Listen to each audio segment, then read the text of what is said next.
Le président du MoDem, le mouvement démocrate, François Bayrou, réagit sur Public Sénat à la première conférence de presse de François Hollande. Bonsoir. Bonsoir. Et merci d'avoir accepté donc l'invitation de Preuve par 3 en partenariat avec l'agence France Presse, représentée dans un instant par Jean-Louis Prévost pour les questions économiques, l'œuvre de redressement revendiquée par le chef de l'État qui dit se battre tous les jours. Perrine Tarnaud abordera avec vous un thème qui était au cœur, on s'en souvient, de votre campagne présidentielle, François Bayrou, la rénovation de la vie politique, un thème qui a également été abordé par le chef de l'État.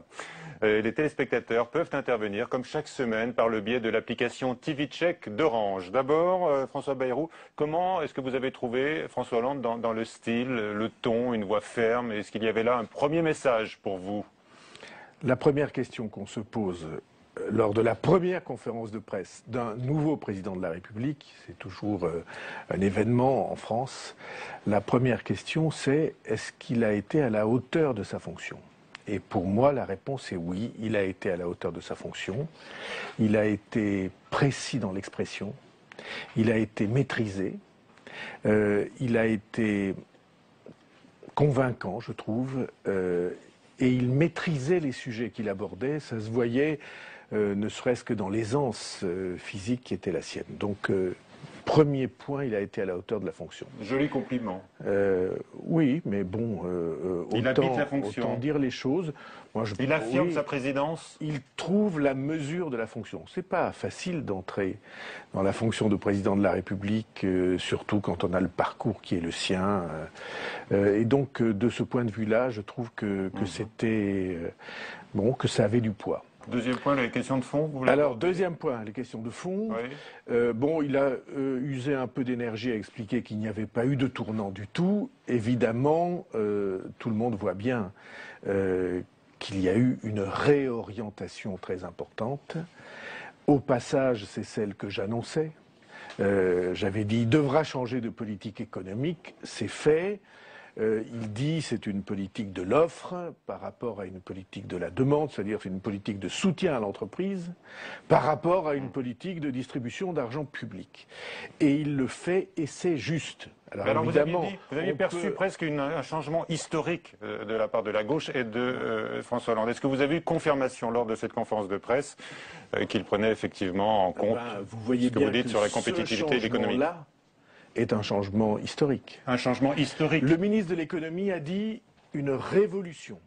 Il a même ajouté copernicienne, pour se souvenir du grand astronome Copernic qui avait trouvé que la Terre tournait autour du Soleil et pas le contraire. Elle est là, cette révolution copernicienne? Bien sûr, c'est une révolution copernicienne. Et en quoi? Et c'est très important. Mais en ce que, au lieu de passer par les classiques de la gauche, qui sont la dépense publique, la multiplication des postes, des allocations, des subventions, toutes ces choses qui ont fait le fond idéologique de la gauche depuis des années, on va au contraire, c'est-à-dire en disant la création de richesse et la création d'emplois, c'est dans les entreprises que ça se passe. Une question toute simple, alors. C'est les entreprises qu'il faut aider. Et donc, de ce point de vue-là, c'est évidemment une réorientation très importante. François Bayrou, vous qui êtes jaloux de votre indépendance vis-à-vis de la droite comme vis-à-vis de la gauche, est-ce que vous avez donc entendu, lors de cette conférence de presse, un président marqué à gauche? Non, je dirais pas ça. Je pense que la fonction présidentielle, d'ailleurs, François Hollande l'a dit un peu, c'est une fonction qui doit absolument échapper au parti et même au camp. Le président de la République, il est marqué dans sa fonction par l'intérêt général. Enfin, bon, quand même par son engagement partisan. Alors, non. Idéologique. Non. Par son passé, oui. Par ses amis, oui.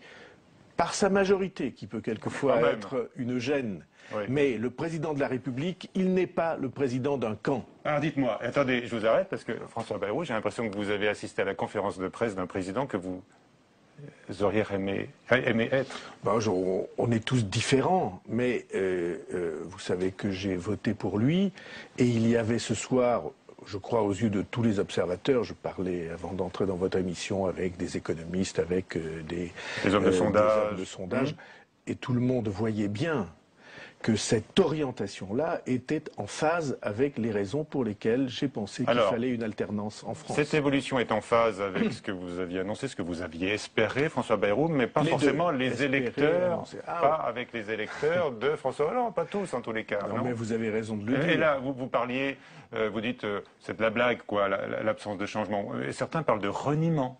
Non, moi je dirais pas ça, mais d'abord parce que j'essaie de jamais utiliser de mots excessifs. Mais en effet, le projet sur lequel François Hollande s'est fait élire et la majorité qui est la sienne n'était probablement pas ce que nous sommes en train de vivre aujourd'hui, ni en phase avec ce que nous sommes en train de vivre aujourd'hui. Il n'y avait pas d'autre solution. La situation du pays n'ouvrait pas d'autres possibilités. Vous savez à quel point ça a été difficile pour, y compris un certain nombre de mes amis, de suivre le choix qui avait été fait. On voit. Ça a été difficile pour vous, surtout, oui, par rapport à vos amis. Hein, oui, bon, vous savez, ceci est la vie. Quand on ouvre des chemins nouveaux, forcément, il y a des difficultés pour ceux qui sont à l'avant-garde. C'est même pour ça que les avant-gardes sont faites.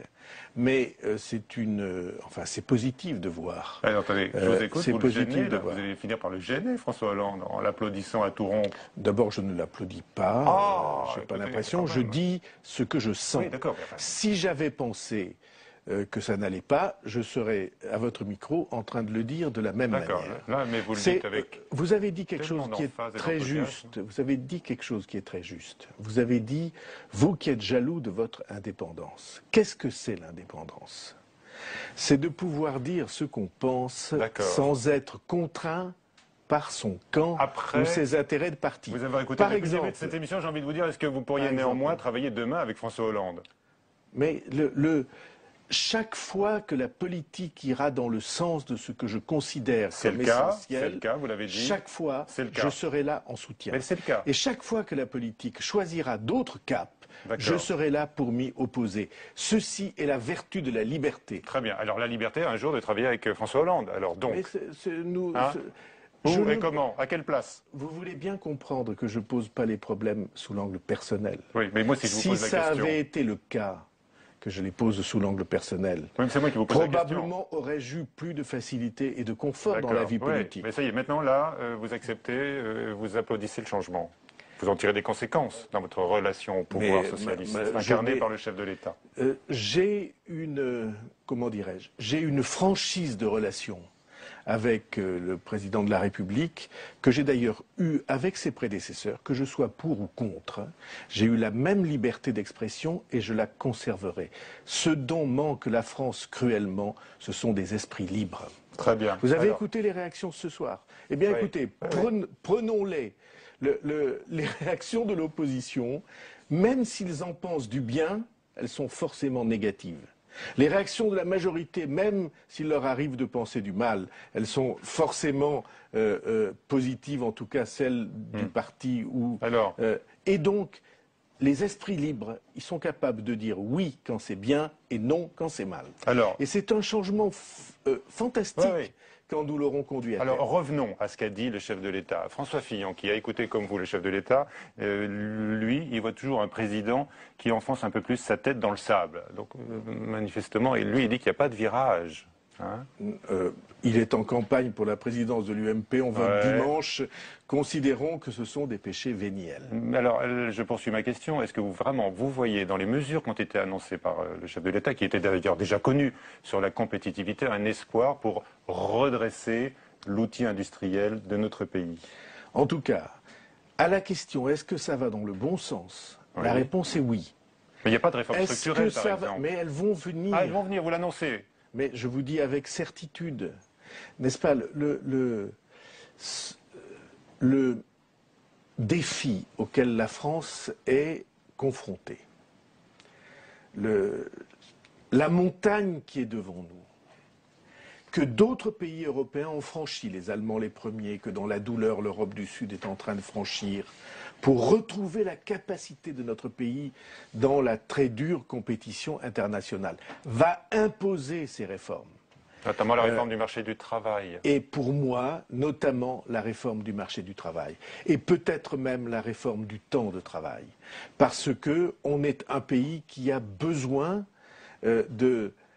d'agir sur les seuls leviers qui n'entraîneront pas le plus grave, qui est pour moi la baisse des bulletins de salaire et la baisse des retraites. Alors quand, par exemple, Jean-Marc Ayrault, il y a quelques semaines, dans une interview au Parisien, Jean-Marc Ayrault, qui a été loué pour toutes ses qualités par le chef de l'État, annonce effectivement qu'il faut aussi accepter de débattre de la fin des 35 heures. Il disait vrai, en fait. Il disait ce qu'il pensait.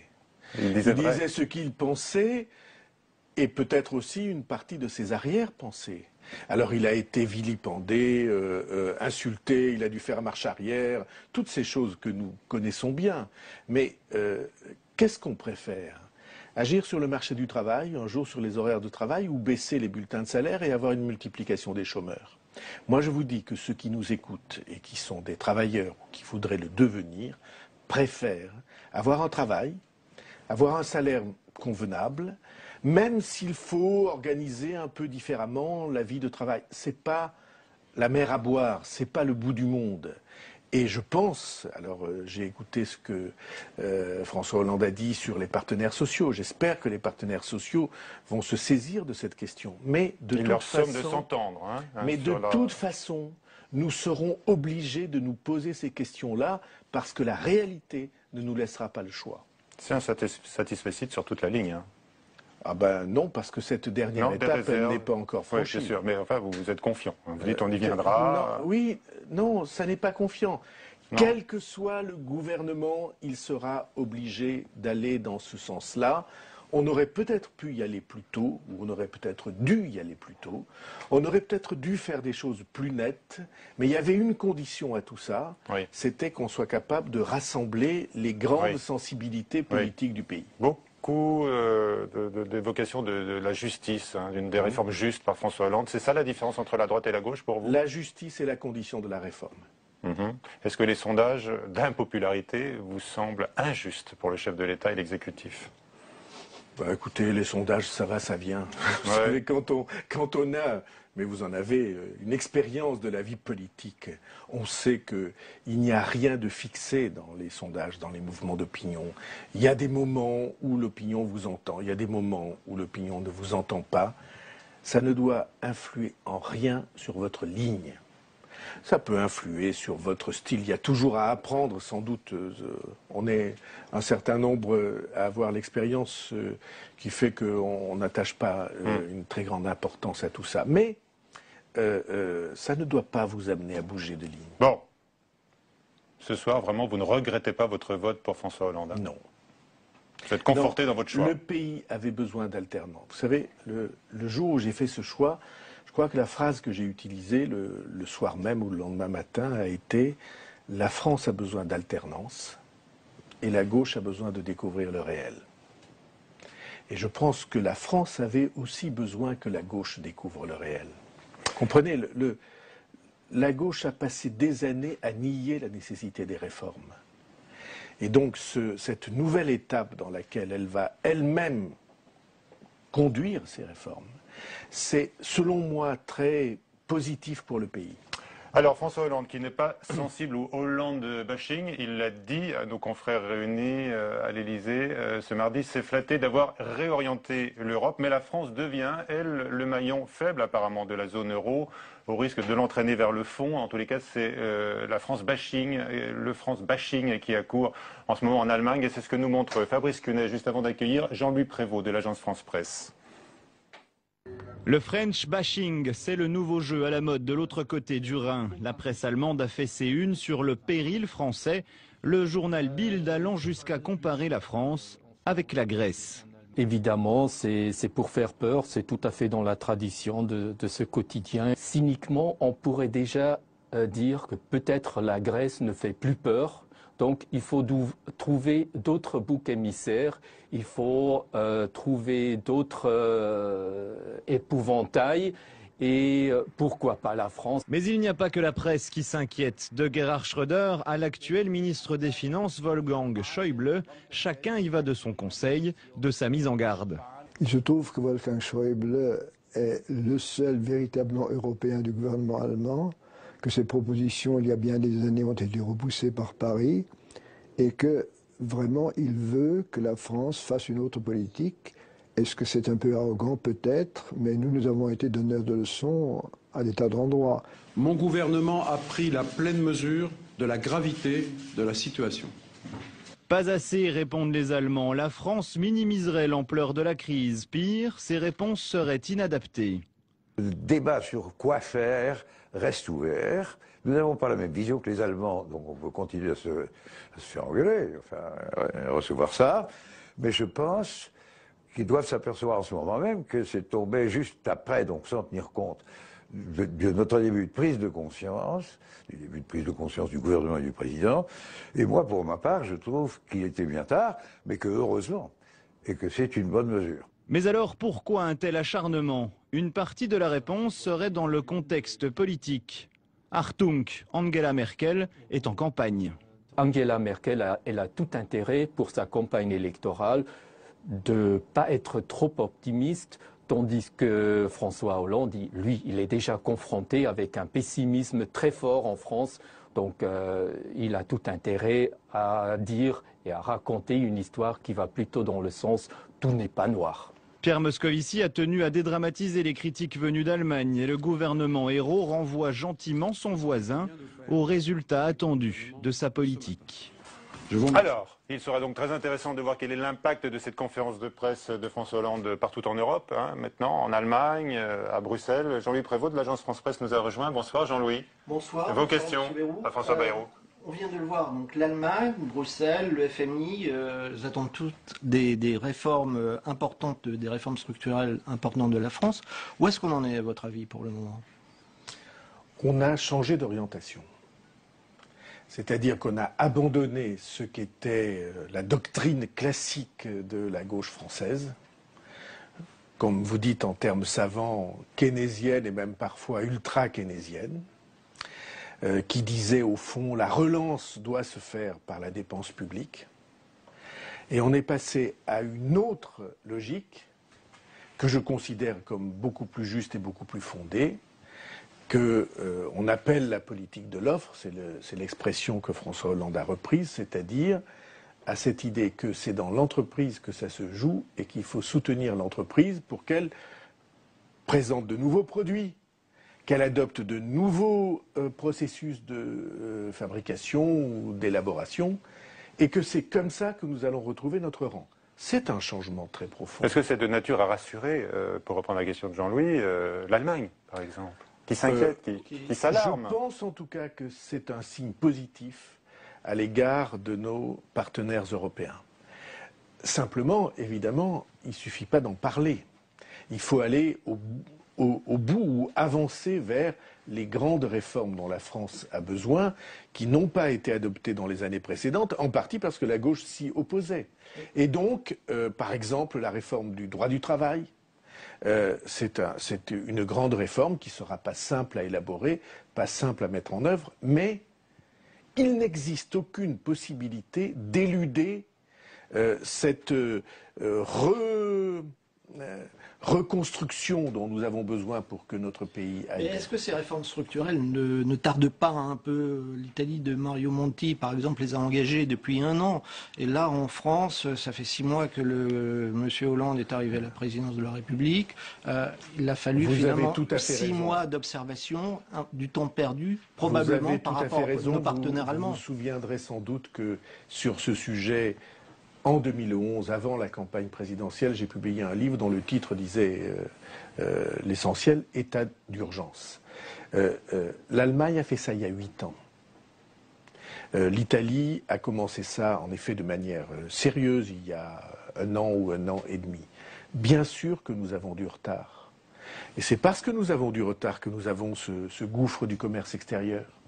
C'est parce que nous avons du retard que nous avons le chômage qui galope en France.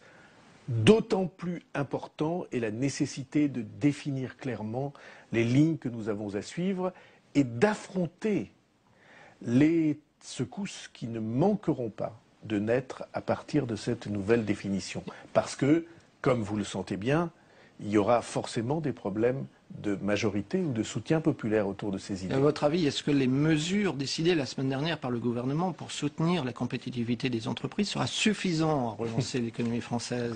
Bon, alors, dans leur orientation, elles sont justes. Dans leur définition, elles posent des questions.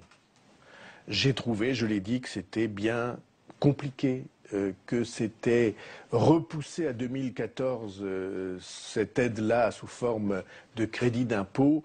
Je ne suis pas sûr que ça donne l'élan nécessaire aux entreprises. Je me suis exprimé sur ce sujet avec crainte qu'il n'y ait trop de contraintes administratives. Vous savez qu'il y a des gens qui disent au Parlement on va mettre des contraintes, on va exiger des contreparties, on demandera des contrôles.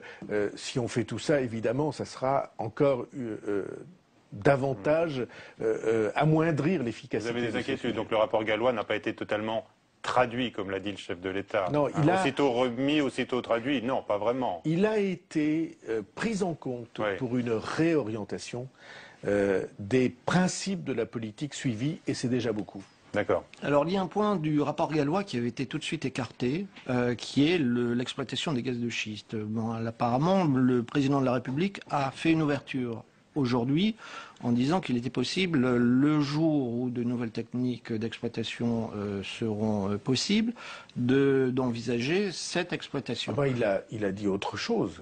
Il est allé beaucoup plus loin que ça. Le rapport Gallois disait reprendre les recherches sur les procédés d'extraction des gaz de schiste.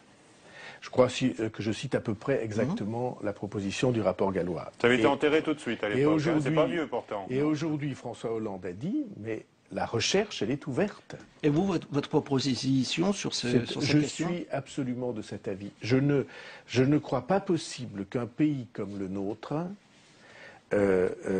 refuse de se poser la question d'une richesse qu'il aurait dans son sous-sol et qu'il refuserait d'exploiter. Après, on prend les précautions nécessaires. Je suis l'élu du département du gaz de Lac. Croyez-moi, le gaz de Lac, ça n'était pas tout à fait un produit pour bébé. Hein. Vous vous souvenez de cette énorme charge de soufre qu'il y avait dans le gaz de Lac. Et le soufre, c'est pas quelque chose qu'on peut répandre dans l'atmosphère de cette manière-là. Et on l'a pourtant exploité, ça a donné à la France, venant de chez nous, du sous-sol des Pyrénées, 50 années de production de gaz et donc d'amélioration de son indépendance énergétique. Et là, notre choc de compétitivité, il est là sous nos pieds alors. Eh bien, et donc, il y a là quelque chose qu'évidemment, aucun gouvernement sérieux ne peut éluder ou écarter du revers de la main. Et ce que François Hollande a dit est un pas évidemment très, très important. Mais vous avez entendu. Cela pose quand même un problème au niveau de la composition du gouvernement actuel, parce que monsieur Hérault a des partenaires qui refusent. J'ai dit tout à l'heure, dans la première partie de cette interview, que selon moi, il y avait deux difficultés devant le président de la République. La première difficulté était la manière dont son projet avait été présenté aux Français, qui, je crois, n'avaient pas compris exactement ce que le gouvernement a été amené à faire. Et la deuxième, c'était la majorité. Bien sûr que sa majorité est, de ce point de vue-là, fragile, et on en voit tous les jours des exemples, et on va en voir des exemples dans les semaines et les mois qui viennent, parce que cet axe dont je me félicite et que j'avais prévu quand j'ai voté pour François Hollande, cet axe-là, il est bien sûr incompatible avec un certain nombre de sensibilités qui sont affichées dans la majorité, qui y sont géographiquement, mais qui n'y sont pas politiquement. Donc il faudra dessiner à l'avenir une nouvelle majorité. Je reviens sur les questions que j'ai abordées avec vous tout à l'heure, François Bayrou. Parce qu'on parle de la fracturation hydraulique, là il y a une fracturation majoritaire. Vous allez je vais essayer de dire précisément ce que je pense. Je pense que la tâche qui est devant nous, qui est devant les Français, devant les gouvernants et les citoyens français, cette tâche-là, elle est immense, elle est himalayenne. On a devant nous des défis, des décisions à prendre qui engagent notre avenir. Je ne crois pas que cette politique puisse être menée camp contre camp. Et d'ailleurs, si vous regardez avec précision, alors vous allez découvrir que des partisans de cette politique, comme principe, il y en a dans les deux camps, et que des ennemis de cette politique, il y en a aussi dans les deux camps. Ce que je dis aux Français depuis des années, c'est que les frontières des camps ne passent plus au bon endroit. Il y a des frontières, il y a même des fractures, il y a des oppositions dans la vie politique française, mais elles ne sont pas entre droite et gauche, elles sont entre les plus radicaux de chaque côté et ce que j'appelle la majorité centrale. Et donc je vais jusqu'au bout. Oui. Pour soutenir une telle politique et relever de tels défis, il faudra une majorité d'unité nationale. Est-ce que les Français sont prêts à vous écouter? On va attendre au moins. Je pense qu'il se passera peu de semaines, peu de mois, avant que la réalité ne fasse la pédagogie de tout ça. Pendant très longtemps, autour de ces problèmes, on avait du blabla, on avait du verbeux. On avait des discussions théoriques, on avait des affrontements partisans. Et aujourd'hui, c'est le réel qui est là. La France a rendez-vous avec le réel et elle ne peut pas éluder ce rendez-vous, même si la campagne présidentielle n'a pas permis à ce rendez-vous d'avoir lieu. Il y a déjà quelque chose de très concret qui va toucher les Français dans un premier temps. C'est le budget 2013 avec une réduction de 30 millions d'impôts. Une augmentation d'impôts et une réduction des dépenses publiques. Voilà. Une réduction de 30 millions du déficit. Oui, enfin, si on y arrive. 30 milliards du déficit, vous semblez douter, vous pensez que c'est difficile ou insuffisant? Je ne veux pas douter sur ça. Ah non. Je me bats contre la dette depuis 15 ans. J'ai été, je crois, le premier responsable politique français à expliquer quel était le mécanisme implacable qui allait nous amener à de très graves difficultés parce qu'on laissait avec bêtise et laxisme s'accumuler la dette dans notre pays. Aujourd'hui, tout ça est devant nos yeux. Donc, c'est bien d'avoir choisi l'axe de réduire le déficit du pays. Simplement, François Hollande dit, et la majorité disent, on va réduire le déficit, on va réduire les dépenses publiques de 10 milliards pour le budget et de 10 milliards pour la Sécu. C'est plus vite dit que fait. Ça demande un très gros effort, très assidu, très soutenu et qui aille jusqu'au bout. Mais c'est là qu'on va voir s'appliquer la volonté politique. Et est-ce que vous pensez que c'est plus facile pour un gouvernement de gauche d'y arriver que d'un gouvernement de droite? Oui. Oui, c'est plus facile. Vous voyez bien que... Vous avez prévu des troubles quand même, hein, des agitations mais il va y en avoir, même dans la rue. Mais vous voyez... Non, j'ai pas dit dans la rue. Du côté des syndicats, des mouvements sociaux. Je pense qu'il y aura des conséquences inéluctables. Mais c'est évidemment... une des raisons pour lesquelles il a été si difficile ces dernières années de faire la politique de réforme que pourtant il aurait fallu faire, c'est pas seulement que les gouvernants ne voyaient pas les choses non, c'est qu'il y avait en France une opposition de plus de 50% des Français qui refusaient que ces décisions soient prises et qui les combattaient. Aujourd'hui, je citais tout à l'heure la phrase que j'avais utilisée au mois de mai, aujourd'hui, la gauche découvre le réel. Et c'est sûrement un choc pour un certain nombre de ceux qui la forment. Mais c'est selon moi un bienfait pour le pays. Merci Jean-Louis Prévost. Alors vous misez sur une politique demain d'unité nationale, mais le principe du réel m'oblige à rappeler que vos troupes sont bien minces, hein, François Bayrou, de votre côté. Ça n'a aucune importance. Ah bon? D'accord. La question de est-ce que vous avez raison, est-ce que ce que vous dites est vrai, ne se mesure pas au nombre de députés. Il peut y avoir des cas, on l'a vu dans l'histoire, où vous avez 90% des députés qui choisissent la mauvaise direction. Allez, Perrine Tarnaud. Et donc je préfère, et de loin, être en phase, en accord avec ce que je crois juste pour mon pays, qu'être à la tête de troupes nombreuses mais qui se trompent. Perrine Tarnaud, de Public Sénat, arrive pour aborder d'autres aspects des réformes qui vous mobilisent également, François Bayrou, notamment le fonctionnement de la vie politique. On se souvient du référendum que vous aviez annoncé en cas de victoire à la présidentielle. François Hollande, on le sait, il l'a rappelé, s'appuie sur les conclusions de la commission Jospin. Alexandra Collineau. Moraliser la vie politique, c'était une promesse faite par François Hollande à François Bayrou dans l'entre-deux-tours de la présidentielle. Un gage pour obtenir son soutien au second tour. 6 mois plus tard, les propositions sont sur la table, parmi lesquelles l'élection de 10% des députés à la proportionnelle. François Bayrou, lui, suggérait ce mode de scrutin pour un quart des députés, une demi-mesure, juge-t-on, au sein même de la commission. La crise politique, la crise de confiance entre les citoyens et ceux qui les gouvernent est telle qu'il faut des mesures fortes. 10%, un quart, bon, non, c'est pas à la hauteur de la crise.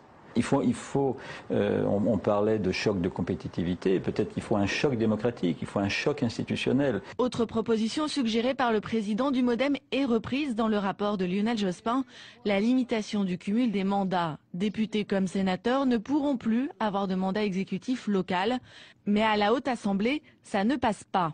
Et c'est inciter, au contraire, à montrer du doigt les élus en disant qu'ils ne sont pas intègres, qu'ils ne sont pas honnêtes, alors que dans notre pays, beaucoup d'élus consacrent beaucoup de temps à la chose publique, à l'intérêt général, sans parler, bien entendu, et sans se préoccuper des indemnités. Nous sommes élus par des maires, donc on devrait pouvoir être sénateur et maire. Voilà. Ce soir, lors de sa conférence de presse, François Hollande a néanmoins confirmé que ces mesures seront soumises au vote des parlementaires. Et dès le début de l'année prochaine, un texte sera préparé par le gouvernement et pour une part se retrouvera dans une révision de la Constitution. Voilà, le cap donc est fixé. Perrine Tarnaud nous a rejoint. Bonsoir Perrine. Bonsoir Michel, bonsoir François Bayrou. Quelle conclusion vous tirez du rapport de Lionel Jospin? Est-ce qu'on est loin du choc institutionnel, comme le disait à l'instant dans le sujet Dominique Rousseau, le constitutionnaliste? D'abord, il y a beaucoup de juste dans ce que Dominique Rousseau dit, en appelant à aller plus loin. Mais moi, j'ai bon espoir j'ai dans l'espoir que dans les mois qui viennent, on va aller plus loin, parce que une fois que vous avez ouvert cette porte, alors vous vous apercevez des impasses qui sont derrière la porte. Alors, je vais vous dire ce que je pense. D'abord, je pense que sur le cumul des mandats, enfin, on va avoir des décisions. Et c'est des décisions que tout le monde attend. Et la situation du Parlement en France exige qu'on ait cette clarification qui fasse que les parlementaires puissent jouer tout leur rôle. Même s'il va y avoir beaucoup de résistance, y compris à l'intérieur de la majorité gouvernementale et notamment ici au Sénat. Écoutez, s'il y a des résistances trop fortes, le président de la République a des moyens de les surmonter. Lesquels? Eh bien, le référendum auprès des Français. Pour l'instant, ce n'est pas la voie qui a été choisie par François Hollande. Mais je comprends très bien qu'ils ne la choisissent pas. Mais je dis que si sur un point aussi important, aussi central dans l'engagement, il y avait des réticences et un refus absolu de bouger, alors que le président de la République, ses responsabilités. Est-ce qu'il pourrait y avoir un statut spécifique pour les sénateurs? C'est ce que réclame François Rebsamen, le patron du groupe PS ici au Sénat. Qui représente les collectivités locales. Oui. Pourquoi pas? Mais vous voyez bien que tout ça fait système. Vous voyez bien que tout ça. Donc il peut y avoir des exceptions. Fait système. Non, je ne pense pas que ça tienne la route. Je vais vous dire pourquoi. Parce que dès l'instant que vous faites une exception pour une assemblée, vous déséquilibrez le rapport entre l'Assemblée nationale et le Sénat. Et vous avez soit une chambre de deuxième rang, soit au contraire une chambre de privilège. Et donc une chambre qui représente les collectivités comme en Allemagne. Ceci ne passera. Oui, mais le Bundesrat en Allemagne n'a pas les prérogatives du Sénat en France. Il n'intervient que sur les textes qui touchent il intervient de manière décisive que sur les textes qui touchent aux collectivités locales. Alors les sénateurs, ils veulent intervenir de manière décisive et à juste titre sur tous les textes. Et donc, à mon avis, de ce point de vue-là, il faut aller de l'avant et être clair et net. Évidemment, la deuxième question, c'est la proportionnelle. Ouais. Alors, on a ouvert une porte. Alors, c'est évident que 10% sans correctif, ça a quelque chose de profondément déséquilibré. Parce que vous avez une proportionnelle qui va redonner la portion la plus abondante aux partis qui ont déjà tous les sièges. Donc il y a quelque chose qui ne va pas. Mais nous avons le temps de la discussion. Le président de la République a dit « je vais faire des consultations ». On aura l'occasion de défendre auprès de lui un autre point de vue. Et puis le temps des amendements au Parlement. Je veux ajouter une phrase sibylline. Pour ceux qui s'intéressent ou qui considèrent comme essentiel le fait qu'il y ait une majorité à l'Assemblée nationale, cette question peut être traitée en même temps que la représentativité des courants minoritaires en France. On peut trouver un système, en tout cas, j'en proposerai un. On change de sujet, François Bayrou. Manuel Valls a-t-il dérapé cet après-midi à l'Assemblée nationale quand il a déclaré que la droite avait favorisé le retour du terrorisme en France? Bon, franchement, c'est des mots qu'il vaut mieux ne pas utiliser. François Hollande le lui a dit affectueusement, mais nettement. Ah oui. Vous avez trouvé qu'il avait été assez net pendant sa conférence de presse? Il a dit c'est des mots et des arguments qu'on n'utilise pas. On ne met pas la polémique dans le terrorisme. On est obligé de rassembler. Oui, je pense que c'est vraiment pas des arguments à utiliser et je crois que son expression a dépassé sa pensée. Vous ne demandez pas sa démission comme François Fillon ce soir? Je ne suis pas en campagne pour la présidence de l'UMP. On va en parler quand même de la présidence de l'UMP. Oui, on va en parler dans quelques minutes. Une interview inédite ce matin dans le Figaro de Patrick Buisson, l'ancien conseiller de Nicolas Sarkozy, qui observe une radicalisation des esprits à chaque fois que la gauche est au pouvoir. Est-ce que vous observez la même chose que lui? C'est une radicalisation des esprits qu'il souhaite. Il dit que c'est une loi d'airain. C'est la radicalisation des esprits qu'il a choisie comme ligne politique. Peut-être parce que c'est sa nature, enfin sans aucun doute, parce que c'est sa nature profonde. Mais c'est une radicalisation à laquelle tout le monde travaille, y compris et surtout un certain nombre Quand vous dites tout le monde, c'est-à-dire tous les partis? De leaders de la droite. Et donc, évidemment, c'est pas une conséquence, ou plutôt c'est la conséquence des choix qui ont été faits par Patrick Buisson et ceux qui l'écoutent. Mais quand vous dites tout le monde y travaille à droite, tous les leaders de la droite actuelle? Pas tous les tous. leaders de l'UMP? Hier soir, vous avez le droit de les citer. François Fillon a fait hier soir un discours qui est au contraire un discours de rassemblement et que j'ai trouvé responsable. D'ailleurs, il a appelé à la droite, à la gauche, au centre. Mais vous avez été noté, n'est-ce pas? Si vous regardez, je vous supplie de ne pas tout considérer sous l'angle politique ou politicien. Si vous regardez la situation de notre pays, alors vous ne pouvez conclure qu'une chose, on ne s'en sortira que tous ensemble, en tout cas tous ceux qui partagent les objectifs principaux de notre avenir national. C'est-à-dire, l'avenir de la France se fait avec l'Europe et pas contre l'Europe. L'avenir de la France se fait avec les entreprises et pas contre les entreprises. L'avenir de la France se fait avec l'éducation et la recherche et pas contre l'éducation et la recherche. Tous ceux qui partagent ces objectifs-là ont quelque chose à faire ensemble. L'unité nationale, que vous appelez de vos voeux. Petite question sur le centre quand même pour finir cette émission. Est-ce que vous en êtes réduit pour reprendre la main au centre à attendre une éventuelle dérobade de Jean-Louis Borloo qui, par exemple, pourrait se lasser de l'UDI? Non, mais Jean-Louis Borloo a fait ses choix, j'ai fait les miens. La ligne politique n'est pas la même. Et vous avez dit que vous étiez prêt à travailler avec Jean-Louis Borloo et ses amis pensent qu'il faut que le centre soit à droite, soit dans un camp. Et même ils le disent explicitement. Et moi je pense qu'il faut que le centre soit au centre et indépendant. Ça n'empêche pas de travailler ensemble. Et Jean-Louis Borloo espère une radicalisation aussi de l'UMP. Oui, bien sûr. Mais justement, moi pas. Vous comprenez la différence entre ce qui est jeu, les jeux qu'on joue, et ce qui est fond. Moi, j'espère qu'il y aura en France la constitution d'un rassemblement capable de sortir le pays de la situation désespérante dans laquelle il se trouve. Mais je ne peux pas appeler à l'unité nationale et rejeter ou dire que je ne travaillerai jamais avec des gens qui ont été les uns et les autres à d'autres époques, avant de partir dans d'autres aventures, à l'UMP en particulier, de mes proches ou de mes amis. Je dis que la France a besoin d'un centre qui soit un centre de rassemblement. Et je le pratique. Alors, Péril, il y a eu beaucoup de questions. Dernière question, effectivement, on a un partenariat avec Orange et leur application TV-Check dans cette émission. Des réflexions acerbes souvent sur vous, François Bayrou, il faut le dire. Oui, alors il y a des questions comme celle de Xavier. Comment pensez-vous pouvoir servir la France concrètement dans votre position actuelle? Et il y a d'autres, effectivement, remarques un peu plus acerbes. Qui représentez-vous aujourd'hui, dit Liliane? Eh bien, à part vous-même. Je représente des millions de Français qui attendent que la vie politique change et devienne en fait responsable. qui en ont marre, qui sont désespérés de ces jeux dans lesquels vous voyez bien chacun fait de la surenchère sur l'autre. Regardez l'Assemblée nationale. C'est votre métier. Franchement, on ne peut pas considérer que la manière dont le débat s'organise à l'Assemblée nationale soit une manière qui puisse faire avancer le pays. On a besoin d'avoir des gens qui ne soient pas uniquement dans le jeu de rôle.